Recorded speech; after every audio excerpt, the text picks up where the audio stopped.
Hi అందరికీ, welcome to next వచ్చే mini vlog. Morning అయితే 5:30కి లేచాము మేము. మా హస్బెండ్ అయితే బైక్ వాష్ చేస్తున్నారు. నేనైతే పనులన్నీ చేసుకుని హెడ్ బాత్ చేసి ప్రసాదాలు అయితే ప్రిపేర్ చేస్తున్నాను.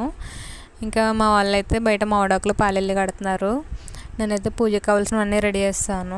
ఇంకా తర్వాత పూజ అయితే కంప్లీట్ చేసుకున్నాము. పూజ అంతా అయినసరికి 10:30, 11 అలా అయిపోయింది.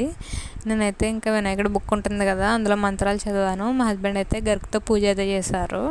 ఇంకా పూజ అంతా అయిపోయాక మేమైతే టెంపుల్కి అయితే వెళ్ళిపోయాము. మా ఊర్లో రాములవారి టెంపుల్లో నిలబెట్టారు వినాయకుడిని. సో అక్కడికి అయితే వెళ్ళిపోయాము. ఈసారి వినాయకుడికి గుడిసె వేయలేదు, టెంపుల్లోనే పెట్టేశారు. ఎందుకో తెలియదు నాకైతే. వినాయకుడి విగ్రహం అయితే 7 అడుగులు పెట్టారు. సో ఇదే టెంపుల్ అనమాట. అక్కడ పెద్దగా లడ్డు కనిపిస్తుంది కదా, అదైతే మేమే పెట్టాము. ఎవ్రీ ఇయర్ పెడతాం మేము. ఇంక ఇదే రాములవారి గుడి.